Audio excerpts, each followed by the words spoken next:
Hello, everyone. Welcome to Role Play Cafe. I'm assuming this is working. Um, Let me double check here. All right. Um, I was I'm getting on here because during one of the last subject matters of the RPG a day um, questions was had to deal with art. You know, which RPG had art and what artist pretty much inspired you or drew you to the work or the art. I mean the game. And that was really interesting to me because I've always uh, loved art, illustrations, uh, and whatnot. And yeah, ever since I was little, I drew myself uh, to some extent.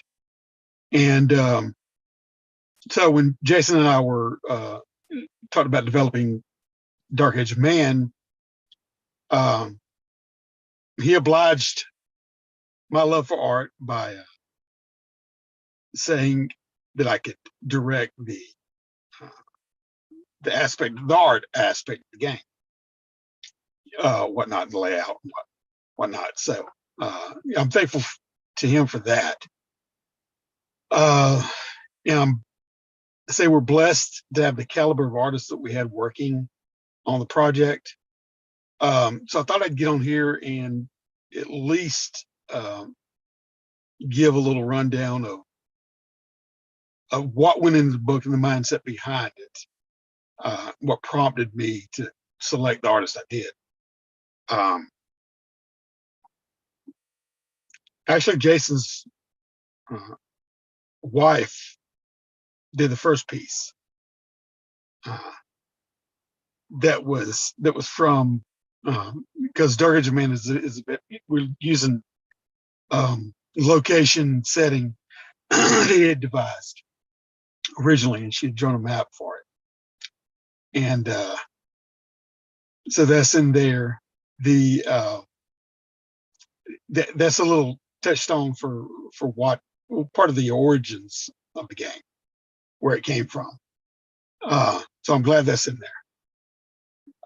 I'm thankful for her for having that piece made for us to put in there. There's a few years ago, part of this Facebook group called Inkslingers, or at least this headed up by uh, Derek, and I approached him about doing some of the artwork, and he obliged. He's an awesome comic book illustrator, and what I had in mind uh, with that was that it's basically a player facing one role system, and the interactions that happen, especially combat, is very fast and fluid and narratively driven.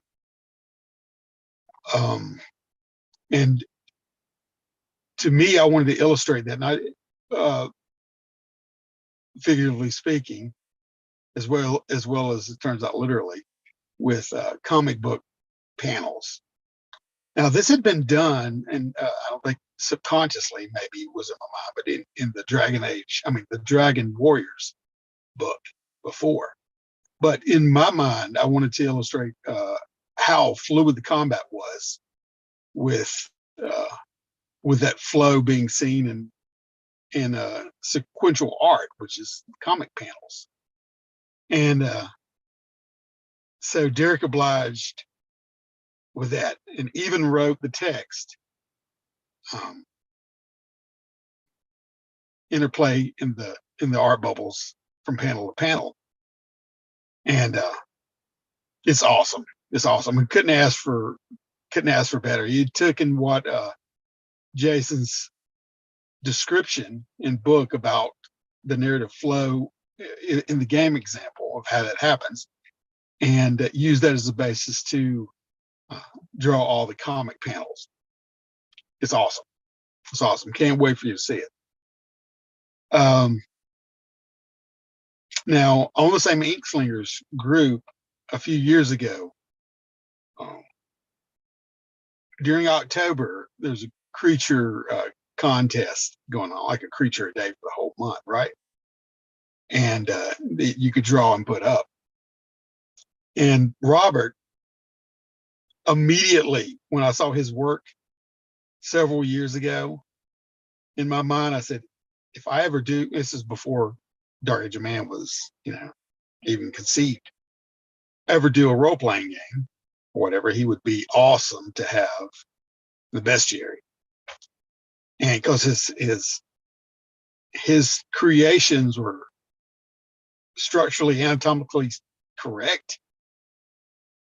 And I mean, to do that, exoskeleton forms and just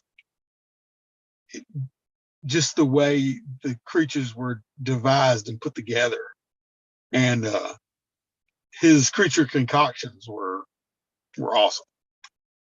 So thankfully he got on board with us and did some fantastic work. That's in there as well, in the bestiary. So I'd like to thank him for that.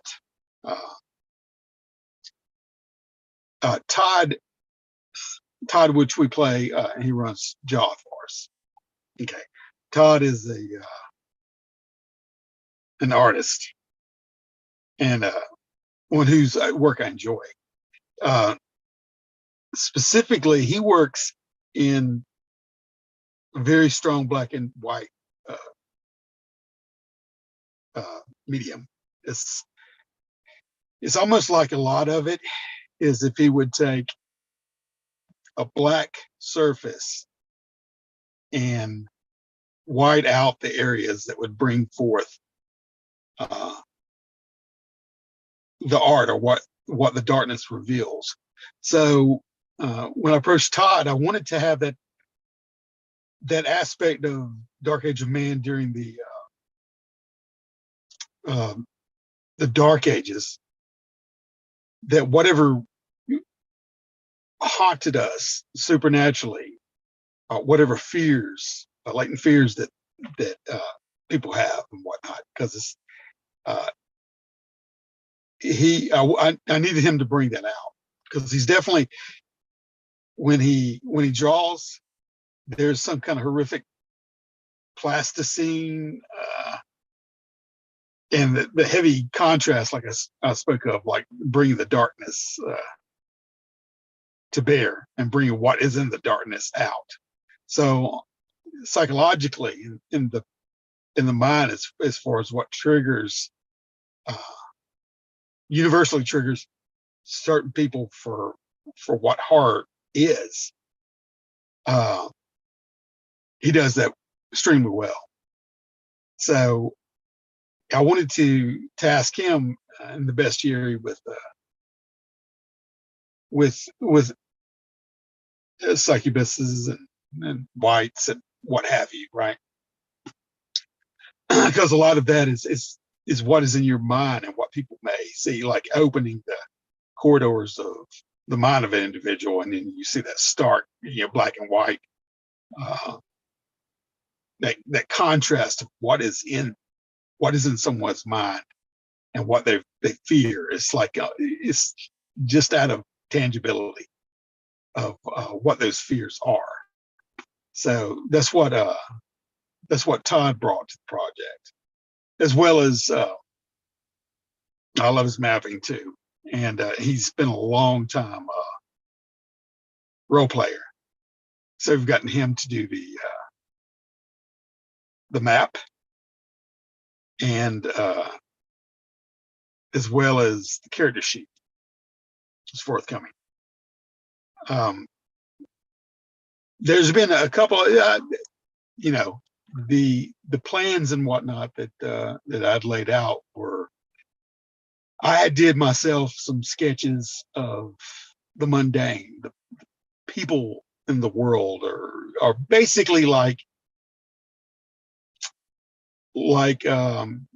maybe from an osprey uh, games manual, and where you just have the figure, like a paper doll cutout of a drawing of maybe someone might see in a catalog, and this is what that looks like, or this is a soldier, this is to do the more mundane aspects of life to where the individuals and the populace are represented. And so I sketched those out. My original plan was to have those sketches and then let Joy Eaton, who I've worked with her before, um, ink them and bring them out. And such as like some different things happened where she wasn't able to do that aside from one drawing, but the sketches are still there and will be represented in the book, probably more so in a watermarked behind the text form, just to illustrate the aspects of the game that are real world, you know, that aspects of the game. Another individual which I've known for 35 years or so. He's a stronghold of lore and historical knowledge, and especially in the Celtic area, and not just that by any means, but he throughout the years he had did a lot of work with drawing patterns and knots and Celtic designs. And what I wanted to have in the book was a little bit of like an illuminated manuscript. So there could be borders with that Celtic illustrations, Celtic-like illustrations.